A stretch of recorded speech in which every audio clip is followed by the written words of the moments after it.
नमस्कार मित्रों।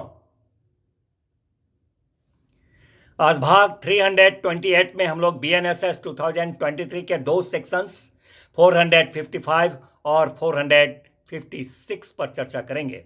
सबसे पहले देखें सेक्शन 455 BNSS 2023 हमें क्या कहता है। Section 455 BNSS 2023 says about postponement of execution of sentence of death in case of appeal to supreme court.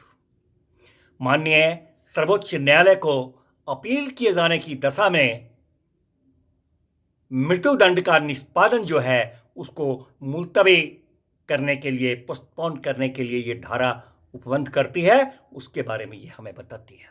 कहता है मित्रों ये सेक्शन कि जब माननीय उच्च न्यायालय किसी व्यक्ति को मृत्युदंड देते हैं और उनके उस निर्णय के विरुद्ध कोई अपील जो है वह संविधान के अनुच्छेद 134 खंड 1 का उपखंड क अथवा ख के अधीन सर्वोच्च न्यायालय में प्रेजेंट किया जाता है, दायर किया जाता है, फाइल किया जाता है। तो वैसे में माननीय उच्च न्यायालय जो है जिन्होंने वो मृत्युदंड दिया था वो उस दंडादेश का निष्पादन एक्सक्यूशन जो है वह तब तक के लिए मुलतवी पोस्टपोन करने का आदेश देंगे।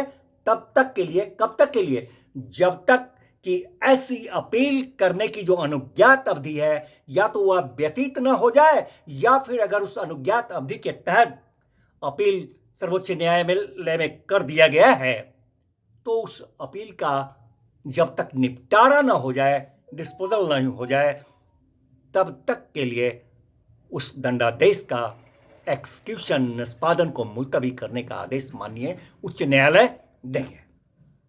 मित्रों कहता है ये सेक्शन कि जब माननीय उच्च न्यायालय के द्वारा मृत्युदंड दिया गया है या अथवा मृत्युदंड की पुष्टि की गई है, कंफर्मेशन की गई है और वह जो दंडाधिष्ट व्यक्ति है वह संविधान के अनुच्छेद 132 के अधीन अथवा संविधान के अनुच्छेद 134 खंड 1 का उपखंड ग के अधीन प्रमाण पत्र दिए जाने के लिए हाईकोर्ट से माननीय उच्च न्यायालय से आवेदन करता है तो वहां पर यह सेक्शन कहता है कि माननीय उच्च न्यायालय दंडादेश का निष्पादन तब तक के लिए मुलतवी करने का आदेश देंगे जब तक कि उसके दंडाधिष्ट व्यक्ति के उस आवेदन का माननीय उच्च न्यायालय द्वारा निपटारा नहीं हो जाता है या फिर ऐसे आवेदन पर कोई प्रमाण पत्र अगर दिया गया है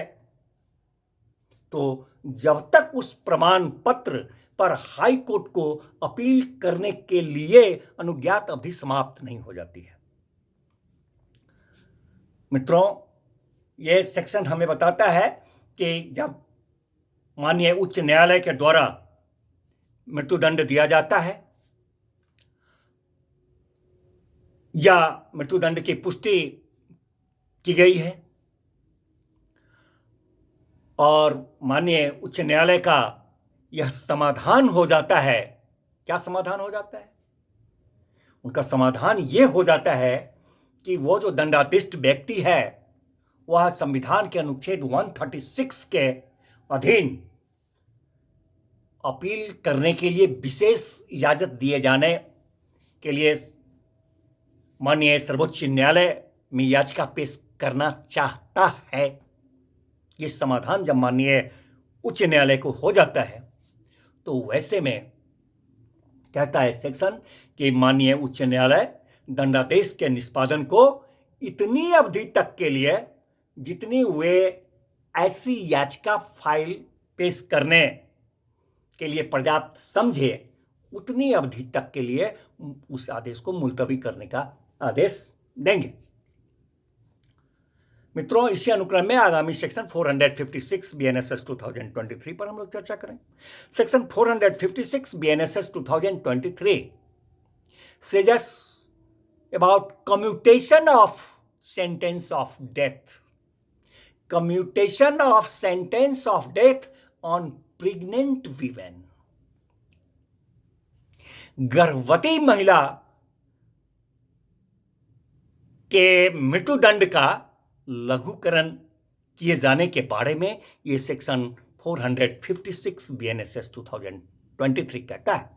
commutation of sentence of death on pregnant women, कहता है ये सेक्शन कि यदि मृत्यु दंडाधिष्ट महिला, ऐसी महिला जिसको कि मृत्यु दंड दिया गया है, तो मृत्यु दंडाधिष्ट महिला जो है वह अगर गर्भवती पाई जाती है, प्रेग्नेंट पाई जाती है, तो वहां पर माननीय उच्च न्यायालय उस दंडादेश को, वो जो मृत्यु दंड का दंडादेश है, उस दंडादेश को आजीवन कारावास के रूप में लघुकरण कर देंगे। Commute the death sentence to imprisonment for life. जी, धन्यवाद मित्रों, मिलते हैं फिर नेक्स्ट भाग में नेक्स्ट सेक्शन के साथ। धन्यवाद।